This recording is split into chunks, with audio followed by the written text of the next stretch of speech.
আরে বেটা, যেই মেয়ে তোর সাথে বিয়ে না হয়ে আরেক জায়গায় বিয়ে হয়েছে, তোকে তো আল্লাহ দয়া করেছে, তুই বেঁচে গেছিস বেটা, বেঁচে গেছিস। তোর জীবন থেকে একটা বোঝা গেছে বেটা, তোর লাইফ থেকে একটা ভয়ঙ্কর আযাব চলে গেছে, যেটা তোকে খুবলিয়ে খুবলিয়ে খেত। নামাজে তোর মন নাই, রোজাতে তোর কোনো কিচ্ছু নাই। কত বড় ব্যাককল দেখেন। আবার গার্লফ্রেন্ড বয়ফ্রেন্ড একে অপরকে নাকি রমজানের চেরিতে ডেকে দেয়। এত বড় নির্লজ্জ, এত বড় বেহায়া। তার আবার রোজা কি, যেখানে রমজান বলা হয়েছে ইয়া আইয়ুহাল্লাযীনা আমানু ইত্তাকুল্লাহা কুতিবা আলাইকুমুস সিয়াম কামা কুতিবা আলাল্লাযীনা মিন ক্বাবলিকুম লাআল্লাকুম তাত্তাকুন। তোমার উপর রোজা ফরজ করা হয়েছে যেন তুমি মুত্তাকি হতে পারো। বিয়ের আগে কোনো বেগানা মেয়ের সাথে ভালোবাসা, প্রেম, বসা, উঠা, হাসা, যাওয়া, পাশে বসা, পাশে হাঁটা, বাইকে বসানো, প্রত্যেকটাই জেনা জেনা জেনা জেনা জেনা। হাত তুলে বলেন ঠিক কিনা বলেন।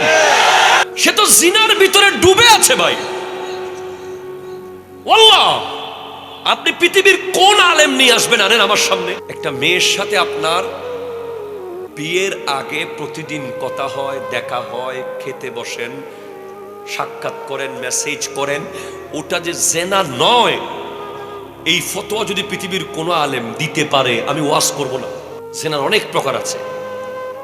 হাতের জেনা, চোখের জেনা, কলবের জেনা, চিন্তার জেনা, চেতনার জেনা। আপনি কূপের ভিতরে মরা কুকুর রেখে শুধু পানি সেচন করলে কি কূপ পরিষ্কার হবে? আপনার লাইফের লাইলাতুল বরাতও কি, কদরও কি, মেরাজও কি, রমজানও কি, ঈদও কি, জুমাও কি, যদি আপনার সাথে একটা বেগানা মেয়ে থাকে, আপনি একটা কূপ, ওই কূপের ভিতরে মরা কুকুর পড়ে আছে, আগে ওটা ফেলতে হবে, তারপর কূপ পরিষ্কার হবে। আমাদের প্রজন্ম মনে করছে এটা একটা ফ্যাশন, আরো একজন আরেকজনের সাথে কম্পিটিশন করে এটা নিয়ে। আর ওই মেয়ে কোন মেয়ে যে বিয়ের আগে একজন যুবকের সাথে সম্পর্ক রাখে, সেই মেয়ে কি কোনো আদর্শ বিবি হতে পারে? আপনি কি জানেন একটা নারীর নাম আমি আপনাকে বলবো, চিনেন কিনা দেখি বলেন তো, যার নাম উম্মুল খায়ের আমাতুল জব্বার ফাতেমা। উনি হলেন বড় পীর আব্দুল কাদের জিলানী রহমতুল্লাহের আম্মা। 12 বছরেও এলাকার মানুষ, পাশের বাসার মানুষ পর্যন্ত বুঝতে পারে নাই যে এই ঘরে একটা মেয়ে আছে। গাউসে পাকের আব্বা আবু সালে মুসা জঙ্গি দোস্ত ওই বাড়িতে কাজ করেছেন 12 বছর। 12 বছরেও জানতে পারেন নাই যে এই ঘরে একটা নারীর বসবাস আছে। পর্দা কাকে বলে? আর এখন আপনি আশ্চর্য হবেন যে 95% যুবক জাহান্নামে যাবে এই যুগের। এক তো যাবে এই কারণে, আরেক যাবে বিয়ের পরে দায়ুস হয়ে যাওয়ার কারণে। আপনি যদি একটা গবেষণা করে দেখেন দায়ুস কারা হয়, মূলত বিবির কন্ট্রোলে কারার উঠে আর বসে, যারা মূলত বিয়ের আগে ওই মেয়ের সাথে প্রেম করেছিল 5 বছর, তাকে বিয়ের করার পরে এখন সে তার কন্ট্রোলে চলে গেছে। আমাদের সমাজে এমন এমন যুবক আছে যারা 7 দিনে মিলে 24 ঘন্টায় মিলে একবার আল্লাহু বলার টাইম নাই, একবার আল্লাহুম্মা সাল্লি আলা সাইয়্যিদিনা মাওলানা মুহাম্মাদিন বলবে, সেই টাইম আমার যুবক ভাইদের নাই।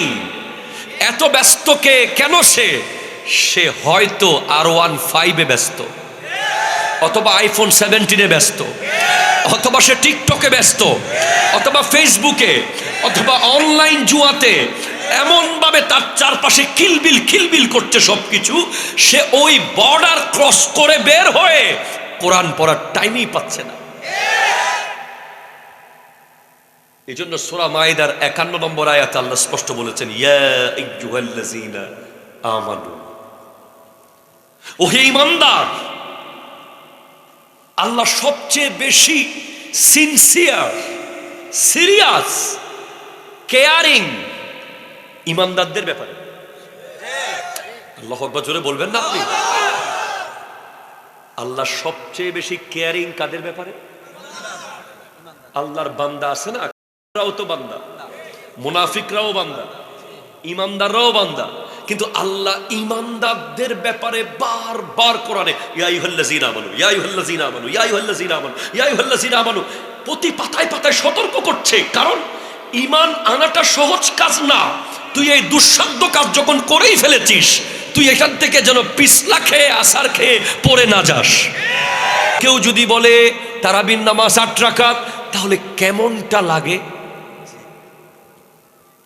এমনি এই প্রজন্মকে ধরে রাখা যাচ্ছে না, ঠিক কিনা বলেন না? আরে ভাই, মিলাদ কিয়াম তো ওই জিনিস যেটা একটা যুবককে ইসলামের দিকে টানে। শবে বরাত তো ওই অনুষ্ঠান যেটা তাকে ভ্যালেন্টাইন ডে করতে না দিয়ে, 31st নাইট করতে না দিয়ে, rose day, teddy day, propose day, hug day, এগুলোকে নিজের ডে হলো লাইলাতুল বরাত। ঠিক কিনা কথা বলো? আমি বুঝতে পারি না তারা কারা। তারা মিলাদুন নবীর বিরুদ্ধে বক্তব্যের উপরে বক্তব্য, কিন্তু দেখলাম না যে 31st নাইটের বিরুদ্ধে একটা বক্তব্য দিতে। আপনারা কি দেখেছেন? দেখি নাই। এই যে 14 ফেব্রুয়ারি আসবে, আপনি দেখবেন ভ্যালেন্টাইন ডে, এগুলোর ইতিহাস আপনাকে জানতে হবে। আমার সাথে যারা ফেসবুকে অ্যাড আছেন, আমার বক্তব্য শুনে থাকতে পারেন। এই যে 31st নাইট যেটা হয়েছে, এটা একটা দেবতার পূজা, জানুস। নাসারারা 31 ডিসেম্বর রাত 12টার আগ পর্যন্ত একটা 2 মাথাওয়ালা দেবতার পূজা করত। পেছনের মাথায় পূজা করত, যে প্রথমে রাত 12টার আগ পর্যন্ত পেছনের মাথায় পূজা করত। বলতো যে আমরা গত 1 বছর এই মাথার কারণে ভালো ছিলাম। এরপর 12টা যখন বাঁচত, তারা সামনের মাথায় চলে আসতো, সামনের মাথায় পূজা করে চাইতো যে আগামী 1 বছর আমরা ভালো থাকবো। তাহলে যেই মুসলমানের ছেলে 31st নাইট উপলক্ষে 1টা মিনিট কোনো কিছু করেছে, সে নিশ্চয়ই জানুসের পূজা করেছে। যারা জুমাতে গিয়েছে তারা 2 রাকাত পরে কেন বের হয়েছে? খোদার কসম করে বলেন, বের হওয়ার লগে লগে ফেসবুকে ঢুকেছে, বের হওয়ার লগে লগে হয়তো ফ্রি ফায়ার ইনস্টল করেছে, অথবা পাবজিতে লগ ইন করেছে, অথবা সে বন্ধুর সাথে বাইক নিয়ে কোথাও টান মেরেছে, অথবা ব্রিজের উপর দাঁড়িয়ে বেনসন খেয়েছে। এমন না যে সে 2 রাকাত পরে বের হয়ে কাবাগরে তাওয়াফ করতে চলে গেছে, এমন না যে সে 2 রাকাত পরে বের হয়ে কারো জীবন বাঁচাতে গেছে, এমন না যে সে 2 রাকাত পরে বের হয়ে তার বাপ মার সেবা করতে গেছে। না, তার ভেতর থেকে নামাজের মজা কেড়ে নিয়েছে ওরা। ইহুদি নাসারারা মুসলমানদের হৃদয় থেকে নামাজের যে স্বাদ, মসজিদের ভেতরে থাকার যে আনন্দ, যে একটা ফিলিংস, এটা কেড়ে নিয়েছে। কেড়ে তো নিবেই। বাথরুমের ভিতরে যখন উজুখানা, কমেটের পাশে উজুখানা, আমি যেতে গেলে আমার সময় শেষ হবে না, শেষ হয়ে যাবে কিন্তু কথা শেষ হবে না। কমেটের পাশে উজুখানা, ঘরে ঘরে। এরপরে এটা তো অন্তত সারা যায়। আমার যুবক ভাইদেরকে জিন্সের প্যান্ট যখন থেকে দিল, কমেট তো আর কমেট নাই, এটা এখন দাঁড়ানো একটা এমন কমেট তৈরি হয়েছে যে যুবকরা এখন পেট্রোল পাম্পে, বিভিন্ন রেস্টুরেন্টে, বিভিন্ন জায়গায় কয় দাঁড়িয়ে মেরে দেয়। এই জিন্সের প্যান্ট ওই যুবককে মসজিদে বসতে দেয় না। সে এদিকে বসলে এদিকে ব্যথা লাগে, ওদিকে বসলে হাঁটু বাঁকা হয়ে যায়, ওদিকে প্যান্ট এখন বোধহয় ছিঁড়ে যাবে। আমার নবী স্পষ্ট বলেছেন, এমন একটা জামানা আসবে যখন মানুষ কাপড় পরেও ল্যাংটা মনে হবে, উলঙ্গ। এটা কি ইসলামের কাপড়? আমার জীবনে আমি একবার একটা জিন্সের প্যান্ট বিদেশ থেকে এনেছিল আমার আব্বা। উনি একটা মাদ্রাসার, কামিল মাদ্রাসার মুহাদ্দিস। উনি দুবাই গিয়েছিলেন সফরে, একবারই গিয়েছিলেন। তখন উনি আমার জন্য একটা জিন্সের প্যান্ট এনেছিলেন। হয়তো কেউ ওনাকে হাদিয়া দিয়েছে, আপনার ছেলে কত বড় জিজ্ঞেস করে দিয়েছে। তো আমার আব্বা এনে আমাকে দিয়েছেন, আমি একদিন পরেছি। পরের দিন আমার আব্বার কি মনে হয়েছে আল্লাহ জানে, আমার আব্বা সেটা বলে যে আমাকে একটু খুলে দিয়ে দাও তো। আমি দিয়ে দিয়েছি, উনি সেটা কেচে দিয়ে কেটে চুলাতে ঢুকাই দিছে, আমাকে আর কোনোদিন পড়তে দেয় নাই। সেদিন অনেক মন খারাপ হলো। আজকে আমি বুঝতে পারতেছি যে সেদিন যদি আমি জিন্সের প্যান্টটা পরতাম, এক সপ্তাহ পর আমার একটা কিনতে মন চাইতো, তারপর ওটার সাথে একটা টি শার্ট কিনতাম, ওটার সাথে সানগ্লাস লাগাইতাম, তারপরে সেলুনে গিয়ে এদিকে রাঙ্গামাটি কাটিং চুল কাটতাম, এদিকে বান্দরবান কাটিং কাটতাম, তারপরে এরপরে R15 খুঁজতাম, এরপরে আমি হয়ে যেতাম একজন মুসলমান। বিসমিল্লাহির রহমানির রহিম। ইয়া আইয়ুহাল্লাযীনা আমানু لا تتخذوا اليهود والنصارى أولياء بعضهم أولياء بعض وأيضا قال الله تعالى في مقام آخر يا أيها الذين آمنوا اتقوا الله حق تقاته ولا تموتن إلا وأنتم مسلمون. أرجوه. وأيضا قال الله تعالى في مقام آخر يا أيها الذين آمنوا قوا أنفسكم وأهليكم نارا. وقال النبي صلى الله عليه وسلم من تشبه بقوم فهو منهم. وأيضا قال النبي صلى الله عليه وسلم من حسن إسلام المرء تركه ما لا يعنيه. وأيضا قال النبي صلى الله عليه وسلم المرء مع من أحبه. صدق الله مولانا العظيم وصدق رسوله النبي الأمين مكين الكريم رؤوف الرحيم. First of all, I would like to say today I can't deliver any kind of ওয়াজ। আমি কোনো ধরনের ওয়াজ করতে পারবো না, আমি ওয়াজ জানি না। I am a teacher, আমি একজন শিক্ষক, তাই আমি ক্লাস করতে পারবো। ক্লাস আমাদের দেশে যে ট্রেডিশনাল ওয়াজগুলো হয় এগুলো অনেকটা রঙ্গমঞ্চ হয়ে গেছে। কথা বলেন। ওয়াজের মধ্যে কেউ গান গায়, ওয়াজের মধ্যে কেউ লাফাইতে লাফাইতে মাইক ফালাইয়া দেয়, ওয়াজ করতে করতে কেউ গাছের আগায় উঠে যায়, ওয়াজ করতে করতে কেউ মাইক নিয়ে দৌড় মারে, আবার কেউ জিকির করতে করতে মনে হয় যেন গাছের গুড়ি টানতেছে। আমি একেবারে ক্লিয়ারিফাই করতে চাই, আমি যেই মাদ্রাসা থেকে লেখাপড়া শেষ করে বর্তমানে প্রায় 10 বছর শিক্ষকতা করছি আপনাদের দোয়ায়।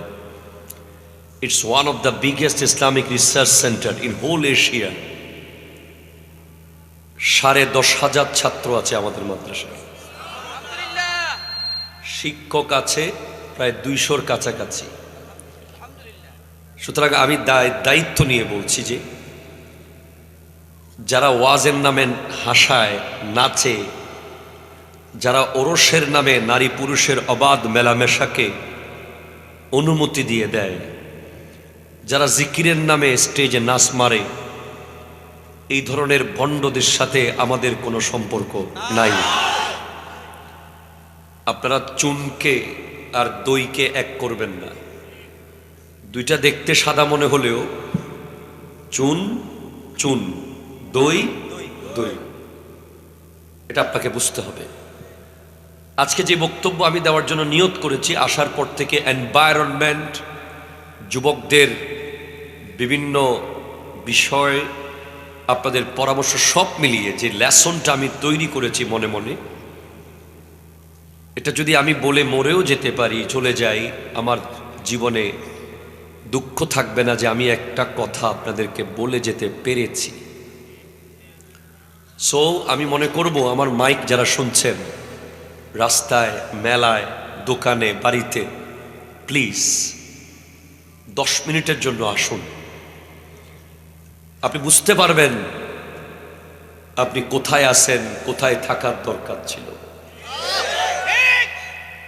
আল্লাহ তাআলা আমার প্রাণপ্রিয় রাহবার আল্লামা সৈয়দ মোহাম্মদ তাহের শাহ সাহেব কিবলা মুজ্জাজিল্লুহুল আলী দোয়ার নজরে এবং আলহাজ কাজীম উদ্দিন দরবেশ রহমতুল্লাহ আলাইহির দোয়ায় আল্লাহ আমাকে কালিমাতুল হক বলার তৌফিক দান করুক, আমিন।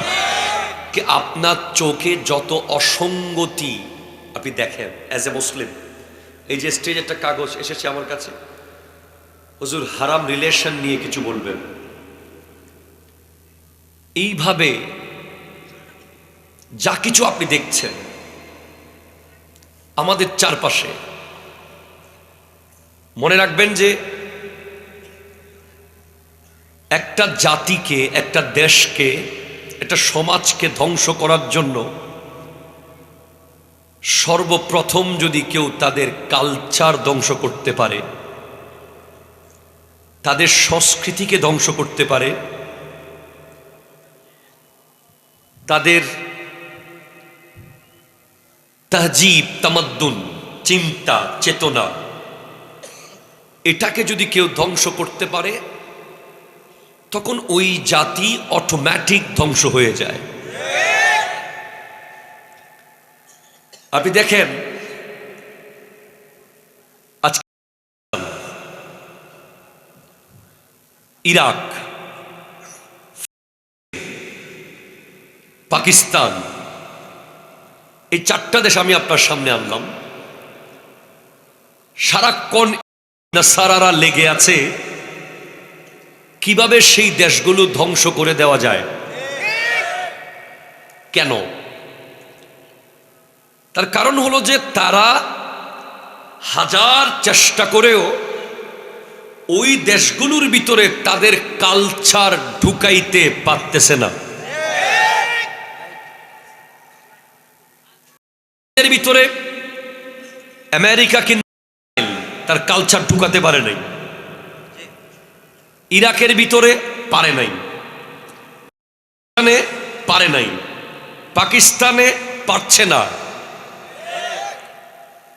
তাই তারা চায় যে এই দেশগুলোকে হামলা করে, রকেট দিয়ে, প্রধানমন্ত্রীকে অ্যারেস্ট করে জেলে ভরে রেখে সারাক্ষণ ধ্বংস করতে চায়। বাট আপনি মনে রাখেন, আমি রিসেন্টলি 31st নাইট এরপর থেকে এ পর্যন্ত কথাগুলো বলে যাচ্ছে। আপনি মনে রাখবেন যে আমার যতটুকু গবেষণা, এই বাংলাদেশে পৃথিবীর কোন পরাশক্তি একটা মারবে না, কারণ তারা মনে করবে সেটা অপচয়, কারণ তারা আমাদেরকে অলরেডি মেরে ফেলেছে। আপনি অবাক হবেন, 1206 খ্রিস্টাব্দে সুলতানি আমল শুরু হয় এই ভারতে।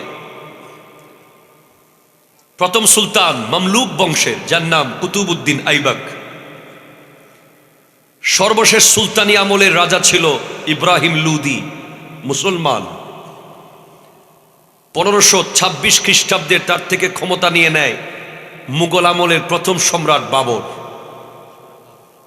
বাবরের পরে আরো 5 জন যাওয়ার পরে সর্বশেষ ক্ষমতা দ্বিতীয় বাহাদুর শাহ জাফরের কাছ থেকে নেয় ইংরেজ।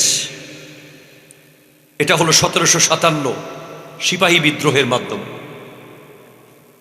এরপর 1947-এ ইংরেজরা চলে গেলেও they have injected a large amount of poison in our society, in our community, in our culture, in our shopping mall, in our business place, in our economical place, in our political place. আমাদের প্রত্যেক জায়গায় তারা তাদের cultural poison বিষ ঢুকিয়ে দিয়ে গেছে। Please গভীরভাবে চিন্তা করবেন। এখন তারা মনে করছে যে এরা তো সাইনবোর্ড মুসলিম, এরা সাইনবোর্ড মুসলিম। একটা দোকানে বিশাল বড় সাইনবোর্ড আছে, কোনো মাল নাই, দোকানের কোনো মূল্য আছে? তারা বলতেছে না যে আপনি ইসলাম ছেড়ে দেন, তারা বলতেছে না আপনি মসজিদ থেকে বের হয়ে যান, তারা বলতেছে না আপনি নবীর সুন্নাহ বাদ দেন, কিন্তু তারা আপনার ভিতরে এমন এমন জিনিস ঢুকিয়েছে অটোমেটিক্যালি আপনি মসজিদ থেকে বের হয়ে গেছেন, আপনি নিজেও জানেন না। আমি আপনাকে প্রমাণ করে দেব সেটা। এই যে আজকের দিনে যে আমার সামনে যেটা, সেটা থেকে শুরু করি। হারাম রিলেশন, গার্লফ্রেন্ড বয়ফ্রেন্ড। এই গার্লফ্রেন্ড শব্দটা কি কোরআন শরীফে আছে? হাদিসে? পৃথিবীর কোন অলি নবীর জীবনীতে নাই। এটা ইম্পোর্ট করা হয়েছে ইউরোপ থেকে, আমেরিকা থেকে, গার্লফ্রেন্ড। এরপরে বয়ফ্রেন্ড, ইম্পোর্টেড ওয়ার্ড। এরপরে সালামের জায়গায় হাই, ঠিক কিনা বলেন? খোদা হাফেজের জায়গায় বাই, ফাতেহার জায়গায় ট্রিট,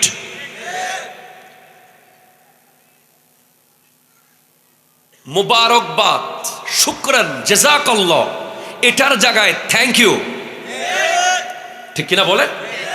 আহলান সাহলান মারহাবার জায়গায় ওয়েলকাম। আপনি মনে করছেন যে ইট ইজ স্মার্টনেস, অথচ ইসলাম পৃথিবীর সবচেয়ে স্মার্ট ধর্ম। আমার নবী অনলি ওয়ান, স্মার্টার, স্মার্ট না স্মার্টার, সুপারলেটিভ ডিগ্রি ইউজ করতে হবে। আমার নবীর মতো স্মার্ট জাত এই পৃথিবীতে না এসেছে, না আসে, না আসবে। কিন্তু আমার যুবককে সেটা জানতে দেওয়া হচ্ছে না। আমার আল্লাহ সেটা বলেছে আমাদেরকে। আল্লাহ বলছেন কুল্লু সাগীরিন ওয়া কাবীরিন মুস্তাতার। সব ছোট বড় বিষয় কোরআনে আছে, বাট তোমাকে তারা কোরআন পড়তেই দেবে না। তোমাকে তারা এমন এমন বিষয়ে ব্যস্ত রেখেছে যে তুমি কোরআন শরীফ পড়ার টাইম পাবা না।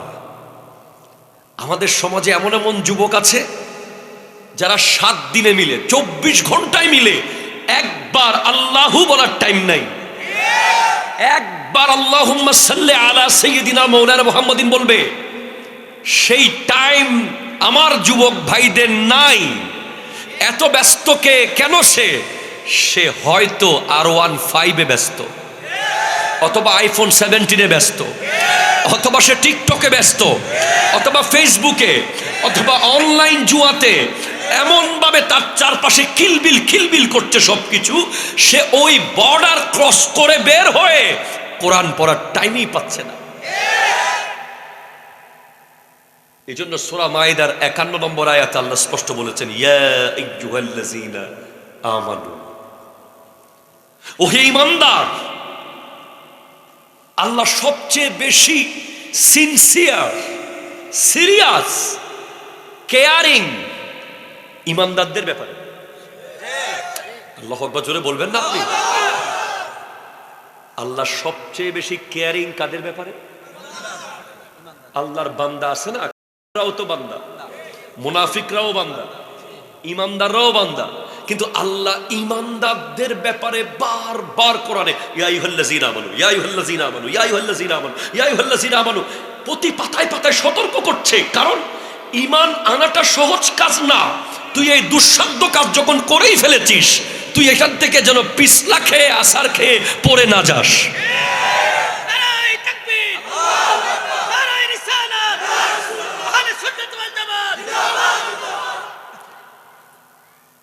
একটা ছেলে যখন সমাজে আমাদের মেডিকেলের চান্স পেয়েই যায়, এর আগে কিন্তু সবাই আরে না হেঁটে ম্যাট্রিক পাস করবে না,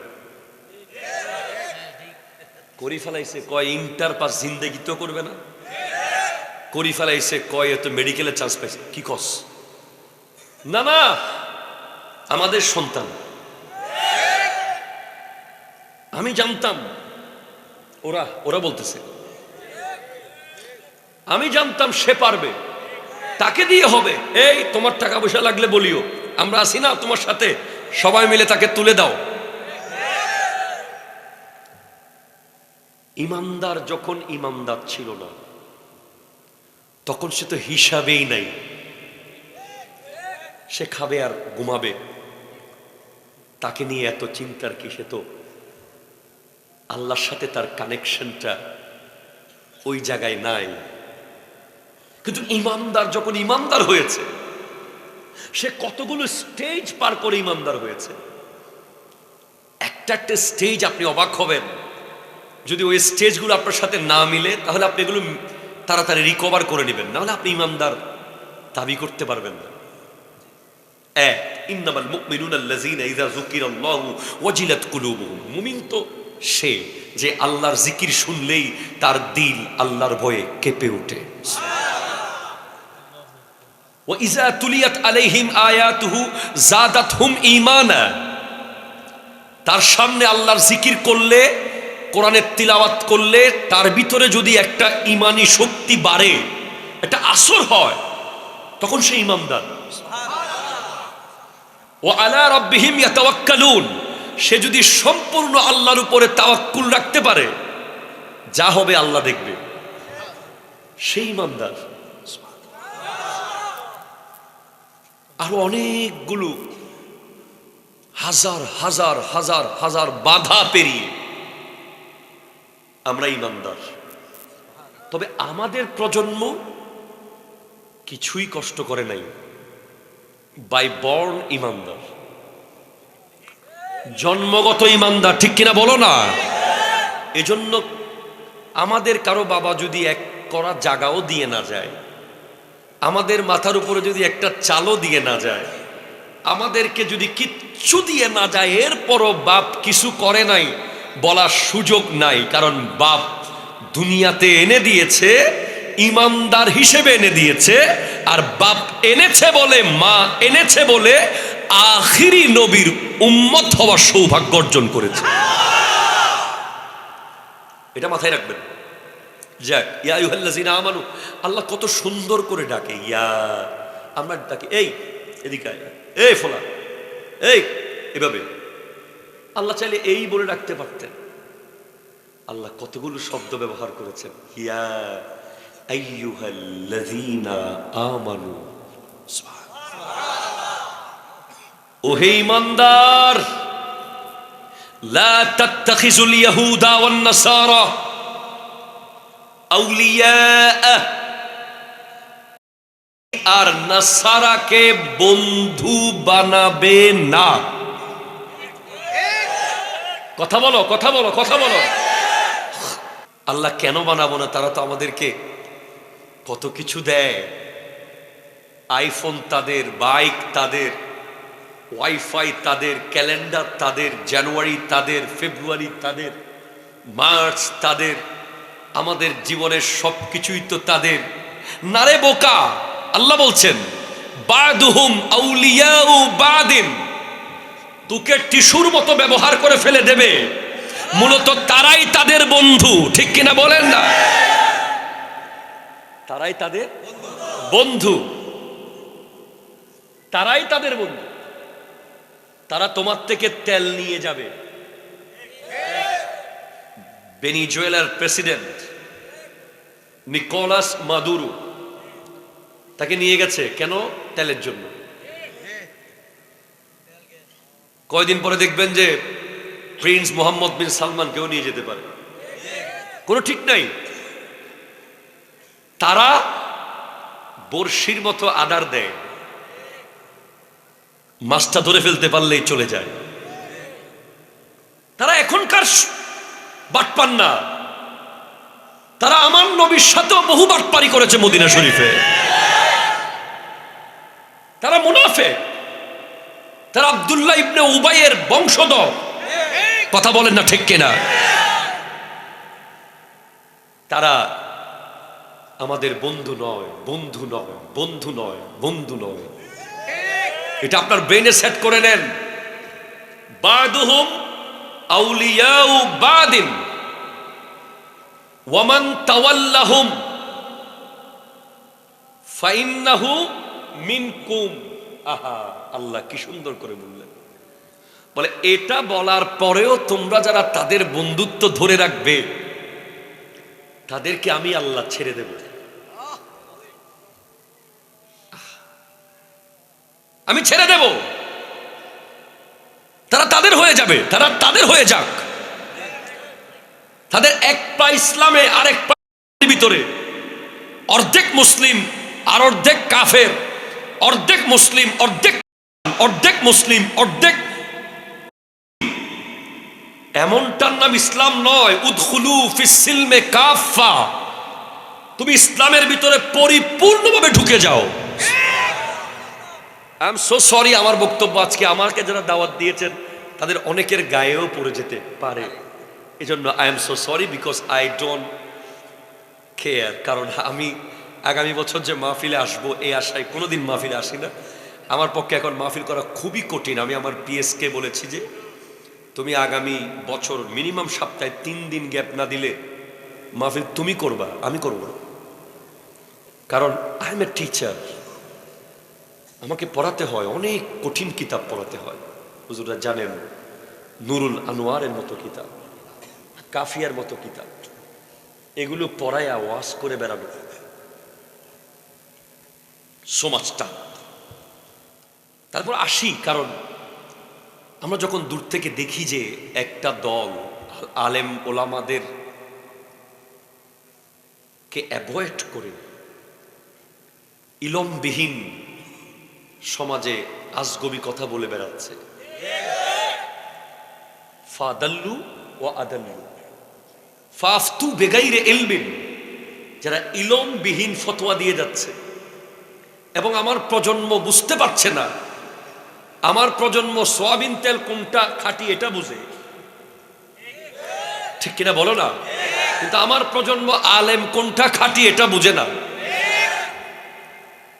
ফেসবুক দেখেই বিবেচনা করে উনি বোধহয় সেরা, উনি বোধহয় স্কলার।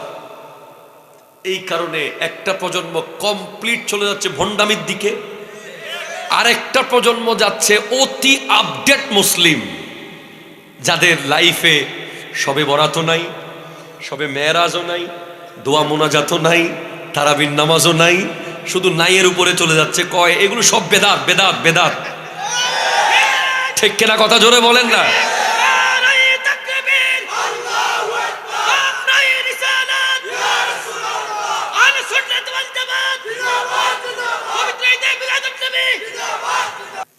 আপনাকে আল্লাহ বলছে যে ইয়া আইয়ুহাল্লাযীনা আমানু ইত্তাকুল্লাহা হাক্কা তুকাতিহি ওয়া লা তামুতুন্না ইল্লা ওয়া আনতুম মুসলিমুন। তুমি মুসলমান না হয়ে মারা যায়ও না। তুমি মুসলমান না হয়ে মারা যায়ও না। আরে আপনি ইমানদার, আবার মুসলমান কি হবেন? বলে না। Please please don't disturb me. আমার কথার মাঝখানে হবে না, কথা হবে না। আপনার লাইফের সবচেয়ে বড় চ্যালেঞ্জ হবে যে আপনি যেন মুসলমান হয়ে মরতে পারেন। কি হয়ে? তো আপনি তো ইমানদার, আপনি মুসলমান কি হবেন না? আপনাকে আপনার পাকঘরে মুসলিম হতে হবে, আপনার বেডরুমে মুসলিম হতে হবে, আপনার ড্রয়িং রুমে মুসলিম হতে হবে, আপনার অফিসে মুসলিম, আদালতে মুসলিম, ব্যবসা প্রতিষ্ঠানে মুসলিম, কথার মধ্যে মুসলিম, খাবারের মধ্যে মুসলিম। দেন ইউ আর মুসলিম। আপনি বলছেন আমি ইমানদার, কিন্তু আপনি সেলুনে গিয়ে যখন মতো চুল কাটেন, প্লিজ, তখন আপনাকে ওই সেলুনের দোকানদার মনে মনে বলে এ নাকি মুসলমান। আপনি যখন আজকের দিনে আপনি দেখেন এই রজব মাসে 6 রজব খাজা মঈনুদ্দিন চিশতি রাহমাতুল্লাহ আলাইহি, যিনি একজনে 90,000 মানুষকে মুসলমান, 90 লক্ষ মানুষকে মুসলমান বানিয়েছেন একজনে। পৃথিবীতে অনেক নবী আছে যারা কিয়ামতের দিন যাবে শুধু একজন উম্মত নিয়ে। আল্লাহ আমার তেমন কেউ কবুল করেন, এই একজনে কবুল করছে। আমার নবীর উম্মতের একজন অলি একা নিয়ে যাবে প্রায় 1 কোটি মুসলমান। সব আমি বানাইছি। তো উনি যদি একজনে বানাইতে পারে 1 কোটি, আমরা 17 কোটি মিলে কি 1 কোটি মানুষকে মুসলমান বানাইতে পারলাম না? প্লিজ, কেন পারেন নাই? কেন পারি নাই? আসেন এবার কেন কেন পারি নাই। ধরেন সেলুনে যিনি চুল কাটে, উনি বিধর্মী, আপনি ওনাকে ইসলামের দাওয়াত দিবেন। দাওয়াত দেওয়ার আগে উনি যখন দেখলো যে আপনি সেলুনে গিয়ে একটা বিশাল বড় ছবিতে অনেকগুলো খেলোয়াড়, গায়ক, নায়কের ছবি, ওখান থেকে একটা চুল দেখাই দিলেন যে এরকম করে কেটে দাও, তখনই আপনার দাওয়াত দেওয়ার সেই যোগ্যতা সেখানেই শেষ হয়ে গেছে। আপনি তাকে আর ইসলামের দাওয়াত দিতে পারবেন না, আপনি অযোগ্য। কারণ আপনি তখন বুঝালেন যে আমার ইসলামে চুল কাটার মতো কাটিং নাই, তাই আমি ইহুদিকে অনুসরণ করে কাটছি। আপনি যখন দোকানে ওজনে কম দেন, ব্যবসা প্রতিষ্ঠানে, যে কোনো একজন বিধর্মী যদি বুঝতে পারে যে আপনি মুসলমান হয়ে ওজনে কম দিচ্ছেন, সে আর কখনো আপনার থেকে ইসলামের দাওয়াত গ্রহণ করবে না। ঠিক কিনা জোরে বলেন। আপনি যখন লাখে 10,000 টাকা 10,000 টাকা করে খান, মাশাআল্লাহ এখানে নাই, এই দেশে তো আছে। এটা আপনি খাইতেন না। এই লাখে 10,000, লাখে 20,000, লাখে 30,000, এটা তো আপনার ভেতরে নাসারারা ঢুকিয়ে দিয়েছে। আপনার ভিতরে এই জিনিস তো তারা পয়জন ঢুকিয়ে দিয়ে চলে গেছে। আপনি খাইতেই আছেন। আপনি যে খাচ্ছেন, শুধু ক্ষতি আপনার হচ্ছে না, গোটা মুসলিম কমিউনিটির ক্ষতি হচ্ছে। বিধর্মীরা মনে করছে সমস্ত মুসলমানরা মনে হয় এরকম। কথা বলতেছেন না কেন আপনারা? আপনি যখন এটাকে খেতে খেতে খেতে খেতে খেতে খেতে ইউজ টু হয়ে গেছেন,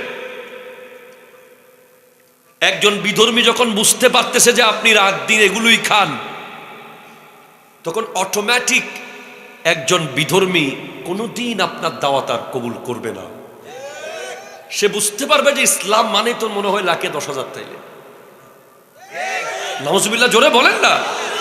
আপনি গোটা ইসলামকে, গোটা মুসলমান, গোটা সভ্যতাকে, গোটা জাতিকে, গোটা কোরআনকে, গোটা সুন্নাহকে, সবকিছুর বিরুদ্ধে গিয়ে আপনি লাখে 10,000 টাকা খেয়েছেন। এজন্য আল্লাহ বলেছেন কি, যারা সুদ খায় তাদের ব্যাপারে যুদ্ধ ঘোষণা, ওয়ার। ইয়া আইয়ুহাল্লাযীনা আমানু ইত্তাকুল্লাহা ওয়া যারু মা বাকিয়া মিনার রিবা ইন কুনতুম মুমিনিন ফাইন লাম তাফআলু ফাযানু বিহারবিন মিনাল্লাহি ওয়া রাসূলি। হে ঈমানদার, আল্লাহকে ভয় করো, সুদের টাকা আজকে এখন নাও, মাফ করে দাও। বলে দাও তাকে, দিস না। তাকে ফোন করে বলে দাও, না হলে মাহফিল থেকে গিয়ে বলে দিও অত তারিখ অত টাকা দেওয়ার কথা, ওটা দিস না।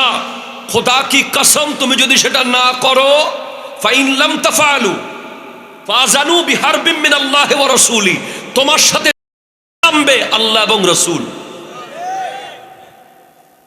সুদখোরের সাথে যুদ্ধ কে করবে? আল্লাহ এবং রাসূল। এই সুদ ইহুদি নাসারার কালচার। এই যে বিয়ে বাড়ি আছে না, ডিজে,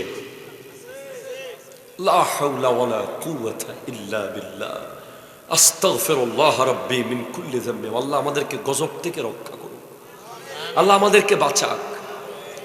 যেই বিয়ে জান্নাতে হয়েছে আদম আর হাওয়া নবীর দুরূদের মাধ্যমে, যেই বিয়ের ফলাফল হলো মুহাম্মদুর রাসূলুল্লাহ সাল্লাল্লাহু আলাইহি ওয়াসাল্লাম এসেছেন হযরতে আব্দুল্লাহ আর আমেনার বিয়ের কারণে, যেই বিয়ের মাধ্যমে এই পৃথিবীতে হযরত ইমামে হুসাইনের আগমন হয়েছে, যেই বিয়ের ফলাফল স্বরূপ শেখ সুলতান সৈয়দ আব্দুল কাদের জিলানীর আগমন হয়েছে, সেই বিয়ের মতো মহামূল্যবান আজিমুশ শান এক নিয়ামতকে আমার তো মনে হয় না একটা বিয়েও আদৌ হচ্ছে কিনা, এই বিয়েগুলো আদৌ কি বিয়ে হলো কিনা, যেখানে আপনি ডিজে গান বাজালেন, নারী আর পুরুষ একসাথে বসে গান গাইলেন, নাচলেন, এক কালার ড্রেস পরে, এরপরে জামাই যখন আসে বউয়ের বান্ধবীরা রশি একটা ধরে কেসি একটা নিয়ে টাকা নেওয়ার নামে যেই বেহায়াপনা, যেই নির্লজ্জতায় কুস্তি শুরু করে, এরকম বেহায়াপনা মুসলমান করতে পারে না। আমরা আলেমুল আমারা, বিশেষ করে আমি নিজে এখন বিয়ের আত্মীয় স্বজনকে বলে দিয়েছি আমার কোনো বিয়েতে দাওয়াত দেবেন না। এই বিয়ে আমাদের না, এটা ফাতেমাতুজ জাহরার বিয়ে নয়, এটা খাদিজাতুল কুবরা রাদিয়াল্লাহু তাআলা আনহার বিয়ের সাথে এই বিয়ের কোনো মিল নেই। এজন্য এই বিয়ের ফলাফল হলো মাদক আসক্ত সন্তান, এই বিয়ের ফলাফল আন্তর্জাতিক সন্ত্রাস, এই বিয়ের ফলাফল জুয়াডি, এই বিয়ের ফলাফল কিশোর গ্যাং এর লিডার, ঠিক কিনা কথা জোরে বলেন। এখান থেকে একজন নেককার আওলাদ যে কবরের পার দিয়ে হেঁটে গেলে 40 দিন আযাব বন্ধ থাকবে, এরকম আওলাদ এখন হাজারে লক্ষে একটা পাওয়া যায় না, ঠিক কিনা জোরে বলেন। চায়নাতে ফেসবুক ব্যবহার করা নিষিদ্ধ, উত্তর কোরিয়ায় ফেসবুক ইউজ করলে ফায়ার, আর আমার বাংলাদেশের যুবকরা ফেসবুকে 2-4 জন ফলোয়ার হলেই, একটু বন্ধু বান্ধব পেলেই, ফেসবুক একটা আইডি খুলতে পারলেই মনে করছে সে যেন চাঁদের দেশে চলে গেছে। কেন তারা নিষিদ্ধ করেছে? কারণ তারা তাদের সন্তানকে প্রোডাক্টিভ বানাতে চায়, তাদের প্রতিটা যুবক দেশের জন্য কল্যাণকর কাজ করে। আজকে চায়না আর উত্তর কোরিয়া চোখ রাগায়, আমি পারছি না, আমাকে দাসত্ব মেনে নিতে হচ্ছে। কেন? কারণ আমার দেশের যুবক রাতের 10টায় সোশ্যাল মিডিয়ায় ঢুকে মোবাইল বন্ধ হলে তারপর 3টা বাজে বের হয়। আমার কি আছে? আজকে আমি চাইলেই জানুয়ারিকে বাদ দিতে পারছি না, কিন্তু আমি চাইলে তো মুহররমকে এস্টাবলিশ করতে পারি, সফরকে এস্টাবলিশ করতে পারি, রবিউল আউয়াল, রবিউস সানি, জুমাদাল উলা, জুমাদাস সানি, রজব, শাবান, রমজান, শাওয়াল, জিলকদ, জিলহজ। আপনি 2 রাকাত নামাজ পড়ে দৌড়ে বের হয়ে যান জুমার দিন। আপনার কি মনে মনে এটা লাগে না যে আপনি কি কোনোদিন সেনা প্রধানের সামনে থেকে আসতে পারবেন? স্যার আই এম বিজি বলে? আপনি কি ডক্টর ইউনূসের সামনে থেকে আসতে পারবেন? স্যার আই এম বিজি, আমার টাইম নেই। আপনি কি পুলিশের সুপারের সামনে অফিস থেকে 2 মিনিটের মধ্যে চলে আসতে পারবেন আই এম বিজি বলে? কিন্তু আপনি আল্লাহকে বলেন শুক্রবারে, আল্লাহ আমি বিজি।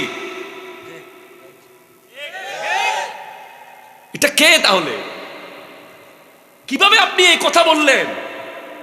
মুখ দিয়ে না বলে আপনি যখন দৌড়ে বের হয়ে গেছেন সালাম ফেরানোর লগে লগে, তখন আপনি বুঝিয়েছেন যে আল্লাহ অনেক ইজি, আপনি অনেক বিজি। কেন বের হলেন? মসজিদ কই? এদিকে। নিজেকে একটু প্রশ্ন করেন তো, কেন 2 রাকাত পরে বের হয়েছিলেন? আর কেউ যদি জুমাতে না গিয়ে থাকে সেটা ভিন্ন বিষয়, তাকে নিয়ে আর কোনো ওয়াজও নাই। যারা জুমাতে গিয়েছে তারা 2 রাকাত পরে কেন বের হয়েছে? খোদার কসম করে বলেন, বের হওয়ার লগে লগে ফেসবুকে ঢুকেছে, বের হওয়ার লগে লগে হয়তো ফ্রি ফায়ার ইনস্টল করেছে, অথবা পাবজিতে লগ ইন করেছে, অথবা সে বন্ধুর সাথে বাইক নিয়ে কোথাও টান মেরেছে, অথবা ব্রিজের উপর দাঁড়িয়ে বেনসন খেয়েছে। এমন না যে সে 2 রাকাত পরে বের হয়ে কাবা ঘরে তাওয়াফ করতে চলে গেছে, এমন না যে সে 2 রাকাত পরে বের হয়ে কারো জীবন বাঁচাতে গেছে, এমন না যে সে 2 রাকাত পরে বের হয়ে তার বাপ মার সেবা করতে গেছে, না, তার ভেতর থেকে নামাজের মজা কেড়ে নিয়েছে ওরা। ইহুদি নাসারারা মুসলমানদের হৃদয় থেকে নামাজের যে স্বাদ, মসজিদের ভেতরে থাকার যে আনন্দ, যে একটা ফিলিংস, এটা কেড়ে নিয়েছে। কেড়ে তো নিবেই। বাথরুমের ভিতরে যখন উজুখানা, কমেটের পাশে উজুখানা, আমি যেতে গেলে আমার সময় শেষ হবে না, শেষ হয়ে যাবে কিন্তু কথা শেষ হবে না। কমেটের পাশে উজুখানা, ঘরে ঘরে, এরপরে এটা তো অন্তত সারা যায়। আমার যুবক ভাইদেরকে জিন্সের প্যান্ট যখন থেকে দিল, কমেট তো আর কমেট নাই, এটা এখন দাঁড়ানো একটা এমন কমেট তৈরি হয়েছে যে যুবকরা এখন পেট্রোল পাম্পে, বিভিন্ন রেস্টুরেন্টে, বিভিন্ন জায়গায় কয় দাঁড়িয়ে মেরে দেয়। এই জিন্সের প্যান্ট ওই যুবককে মসজিদে বসতে দেয় না। সে এদিকে বসলে এদিকে ব্যথা লাগে, ওদিকে বসলে হাঁটু বাঁকা হয়ে যায়, ওদিকে প্যান্ট এখন বোধহয় ছিঁড়ে যাবে। আমার নবী স্পষ্ট বলেছেন, এমন একটা জামানা আসবে যখন মানুষ কাপড় পরেও ল্যাংটা মনে হবে, উলঙ্গ। এটা কি ইসলামের কাপড়? আমার জীবনে আমি একবার একটা জিন্সের প্যান্ট বিদেশ থেকে এনেছিল আমার আব্বা। উনি একটা মাদ্রাসার, কামিল মাদ্রাসার মুহাদ্দিস। উনি দুবাই গিয়েছিলেন সফরে, একবারই গিয়েছিলেন, তখন উনি আমার জন্য একটা জিন্সের প্যান্ট এনেছিলেন। হয়তো কেউ ওনাকে হাদিয়া দিয়েছে, আপনার ছেলে কত বড় জিজ্ঞেস করে দিয়েছে। তো আমার আব্বা এনে আমাকে দিয়েছেন, আমি একদিন পরেছি। পরের দিন আমার আব্বার কি মনে হয়েছে আল্লাহ জানে, আমার আব্বা সেটা বলে যে আমাকে একটু খুলে দিয়ে দাও তো।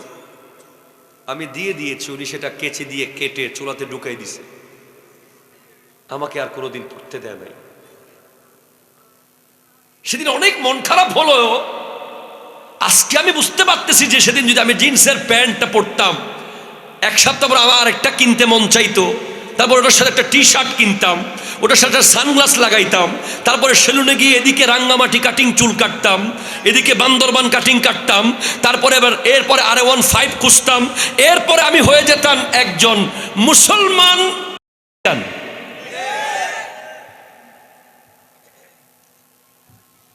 হ্যাঁ, আপনাকে মানুষ বলবে ইউ আর সো স্মার্ট, বাপরে বাপ কি লুকিং। না রে ভাই, দাড়ি আর টুপির চেয়ে স্মার্ট আমি দেখি না। আজকে টুপি আছে, টুপি সব জাদুঘরে। কয়দিন পরে আমাদেরটা কেউ হয়তো নিতে পারতেছে না, আমারটা নেওয়ার তো সুযোগ নাই, কোনো ওসিলা বের করে নিয়েও যাবে হয়তো। টুপি জাদুঘরে গেল কেমনে? যখন আপনি ওই মতো চুল কাটলেন, তখন আপনার একটা অভ্যাস হয়ে গেল যে আপনি কারের গ্লাস দেখলে এমন করেন, মোটর সাইকেল দেখলে এমন করেন, ফার্নিচারের দোকান দেখলে এমন করেন। ঠিক কিনা কথা বলেন না? এমন করতে করতে টুপি এদিকে পড়ে গেছে, পরার পর ওই টুপি চলে গেছে পকেটে, সেখান থেকে সেটা গেল টেবিলে, সেখান থেকে গেল ডেস্কে, সেখান থেকে টুপি মৃত্যুবরণ করেছে কবরে। আবার ফতোয়া দেওয়ার জন্য লোক রেডি, কিন্তু তাদের পেইড এজেন্ট। টুপি দেওয়া কি ফরজ? কথা কয় না। টুপি দেওয়া কি ফরজ? এক লাইনে 50 বছরের মিশনকে সফল করে দিয়েছে। যখন টুপি দেওয়া কি ফরজ এ কথা যখন বলল, টুপি চলে গেল। এরপর এখন টুপি ছাড়া নামাজ, টুপি ছাড়া মাহফিল, টুপি ছাড়া জিয়ারত, টুপি ছাড়া দোয়া। এরপর কয়দিন পরে 3/4 প্যান্ট পরে নামাজ, 3/4 প্যান্ট পরে জিয়ারত, 3/4 প্যান্ট পরে প্রোগ্রাম, 3/4 প্যান্টে আসবে। এরপরে কি করবে আল্লাহ জানে। কথা ঠিক কিনা বলেন? আপনার কি বিরক্ত হচ্ছেন?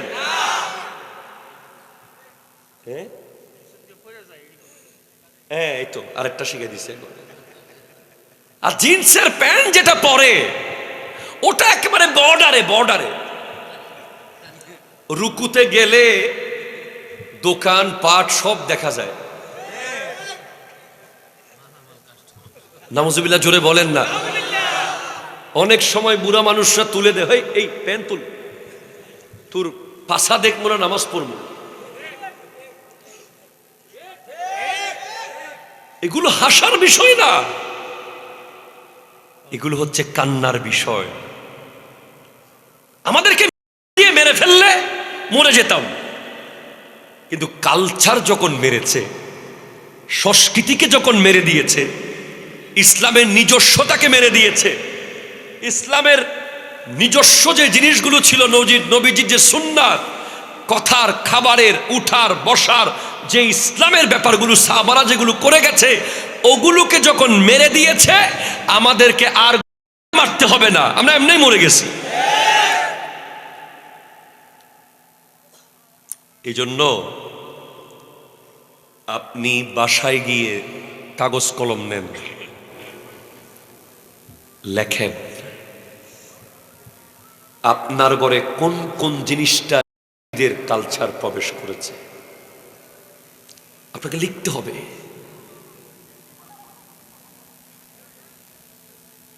দরুদ শরীফ, আল্লাহুম্মা,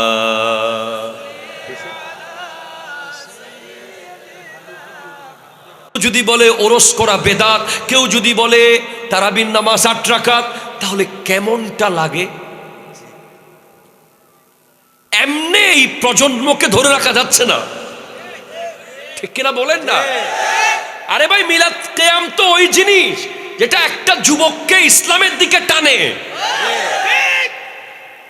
শবে বরাত তো ওই অনুষ্ঠান যেটা তাকে ভ্যালেন্টাইন ডে করতে না দিয়ে, 31st নাইট করতে না দিয়ে, rose day, teddy day, propose day, hug day, এগুলোকে মেরে নিজের ডে হলো লাইলাতুল বরাত। ঠিক কিনা কথা বলো? আমি বুঝতে পারি না তারা কারা। তারা মিলাদুন নবীর বিরুদ্ধে বক্তব্যের উপরে বক্তব্য, কিন্তু দেখলাম না যে 31st নাইটের বিরুদ্ধে একটা বক্তব্য দিতে। আপনারা কি দেখেছেন? দেখি নাই। এই যে 14 ফেব্রুয়ারি আসবে, আপনি দেখবেন ভ্যালেন্টাইন ডে, এগুলোর ইতিহাস আপনাকে জানতে হবে। আমার সাথে যারা ফেসবুকে অ্যাড আছেন, আমার বক্তব্য শুনে থাকতে পারেন। এই যে 31st নাইট যেটা হয়েছে, এটা একটা দেবতার পূজা, জানুস। নাসারারা 31 ডিসেম্বর রাত 12টার আগ পর্যন্ত একটা 2 মাথাওয়ালা দেবতার পূজা করত। পেছনের মাথায় পূজা করত, যে প্রথমে রাত 12টার আগ পর্যন্ত পেছনের মাথায় পূজা করত, বলতো যে আমরা গত 1 বছর এই মাথার কারণে ভালো ছিলাম।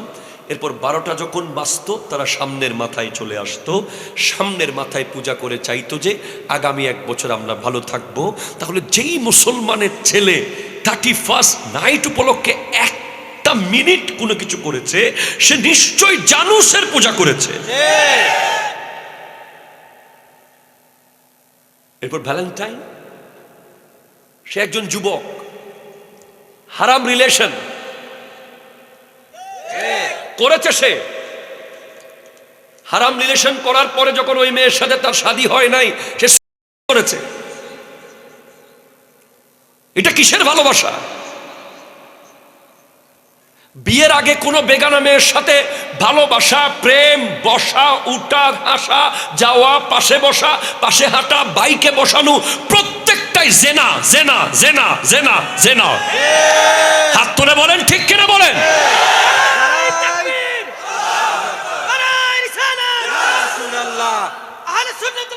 জিন্দাবাদ জিন্দাবাদ জয়নাল আবেদিন আল কাদরি সাহেব জিন্দাবাদ জিন্দাবাদ আড়াইবাড়ি দরবার শরীফ জিন্দাবাদ। সে তো জিনার ভিতরে ডুবে আছে ভাই। আল্লাহ, আপনি পৃথিবীর কোন আলেম নিয়ে আসবেন, আনেন আমার সামনে, ইকো অফ করুন।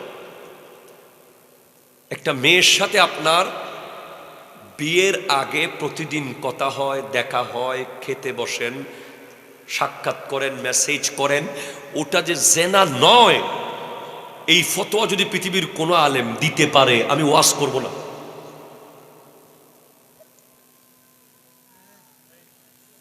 জেনার অনেক প্রকার আছে। হাতের জেনা, চোখের জেনা, কলবের জেনা, চিন্তার জেনা, চেতনার জেনা। আপনি কূপের ভিতরে মরা কুকুর রেখে শুধু পানি সেচন করলে কি কূপ পরিষ্কার হবে? জানা আপনার লাইফের লাইলাতুল বরাতও কি, কদরও কি, মেরাজও কি, রমজানও কি, ঈদও কি, জুমাও কি, যদি আপনার সাথে একটা বেগানা মেয়ে থাকে, আপনি একটা কূপ, ওই কূপের ভিতরে মরা কুকুর পড়ে আছে, আগে ওটা ফেলতে হবে, তারপর কূপ পরিষ্কার হবে। এটাকে ইউজ টু করে ফেলেছি আমরা। আমাদের প্রজন্ম মনে করছে এটা একটা ফ্যাশন, আরো একজন আরেকজনের সাথে কম্পিটিশন করে এটা নিয়ে। আর ওই মেয়ে কোন মেয়ে যে বিয়ের আগে একজন যুবকের সাথে সম্পর্ক রাখে, সেই মেয়ে কি কোনো আদর্শ বিবি হতে পারে? আপনি কি জানেন একটা নারীর নাম আমি আপনাকে বলবো, চিনেন কিনা দেখি বলেন তো, যার নাম উম্মুল খায়ের আমাতুল জব্বার ফাতেমা। কে? ওই যে বলে দিয়েছে, উনি হলেন বড় পীর আব্দুল কাদের জিলানী রহমতুল্লাহের আম্মা। 12 বছরেও এলাকার মানুষ, পাশের বাসার মানুষ পর্যন্ত বুঝতে পারে নাই যে এই ঘরে একটা মেয়ে আছে। গাউসে পাকের আব্বা আবু সালে মুসা জঙ্গি দোস্ত ওই বাড়িতে কাজ করেছেন 12 বছর। 12 বছরেও জানতে পারেন নাই যে এই ঘরে একটা নারীর বসবাস আছে। পর্দা কাকে বলে? আর এখন আপনি আশ্চর্য হবেন যে 95% যুবক জাহান্নামে যাবে এই যুগের। এক তো যাবে এই কারণে, আরেক যাবে বিয়ের পরে দায়ুস হয়ে যাওয়ার কারণে। আপনি যদি একটা গবেষণা করে দেখেন দায়ুস কারা হয়, মূলত বিবির কন্ট্রোলে কারার উঠে আর বসে, যারা মূলত বিয়ের আগে ওই মেয়ের সাথে প্রেম করেছিল 5 বছর, তাকে বিয়ের করার পরে এখন সে তার কন্ট্রোলে চলে গেছে। সেখানে আর কোনো রেসপেক্ট, শ্রদ্ধা, আদব নাই, কারণ সে তো ওই মেয়েকে জীবনের সব দুঃখের কথা বলে দিছে, তার সব দুর্বলতা বলে দিছে। 5 বছরে যা বলা সব বললা কাইন্ডা, তার ফায়ে কতবার ধরছে, তার কতবার ঠ্যাঙের নিচে পড়ে গেছে, কতবার তারে রাজি করার জন্য কত মাটিতে লুটালুটি গড়াগড়ি করছে।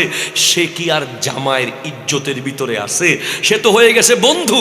বন্ধু হওয়ার পরে তুই তাই, এখন স্বামী কে আর স্ত্রী আপনি করে বলে না, তুমি। কালচার, আদব নাই, ভদ্রতা নাই, দায়ুস। এই যে ভ্যালেন্টাইন, সে করেছে মেয়েটাকে বিয়ে করতে না পেরে, আর সে উদযাপন করে আমার বাংলাদেশের হাজার হাজার যুবক আত্মহত্যার উদযাপন। অথচ করলে ওই মানুষকে আমরা কবরস্থানের মধ্যে কবর দিই না। পাট করে হাতেরটা আমাদের দেখেন না, আমাদের যুবকরা আছে তো, ওই মেয়েকে বিয়ে করতে পারে নাই, মেয়ের বিয়ে হয়ে গেছে, ছট করে শেষ লাভ দিবে, কলা গাছে গিয়ে যাবে, কলসি গলায় নিয়ে যাবে। আরে বেটা, যেই মেয়ে তোর সাথে বিয়ে না হয়ে আরেক জায়গায় বিয়ে হয়েছে, তোকে তো আল্লাহ দয়া করেছে, তুই বেঁচে গেছিস বেটা, বেঁচে গেছিস। হাত তুলে বলো ঠিক কিনা? তোর জীবন থেকে একটা বোঝা গেছে বেটা, তোর লাইফ থেকে একটা ভয়ঙ্কর আযাব চলে গেছে, যেটা তোকে খুবলিয়ে খুবলিয়ে খেত। নামাজে তোর মন নাই, রোজাতে তোর কোনো কিচ্ছু নাই। কত বড় ব্যাককল দেখেন। আবার গার্লফ্রেন্ড বয়ফ্রেন্ড একে অপরকে নাকি রমজানের সেহরিতে ডেকে দেয়। নাউজুবিল্লাহ, জোরে বলে। এত বড় নির্লজ্জ, এত বড় বেহায়া। তার আবার রোজা কি, যেখানে রমজান বলা হয়েছে ইয়া আইয়ুহাল্লাযীনা আমানু ইত্তাকুল্লাহা কুতিবা আলাইকুমুস সিয়াম কামা কুতিবা আলাল্লাযীনা মিন ক্বাবলিকুম লাআল্লাকুম তাত্তাকুন। তোমার উপর রোজা ফরজ করা হয়েছে যেন তুমি মুত্তাকি হতে পারো। রোজা তো কমান্ডো ট্রেনিং চলে রমজান মাসে মুসলমানের। 11 মাস নরমাল ট্রেনিং, রমজান হলো কমান্ডো ট্রেনিং।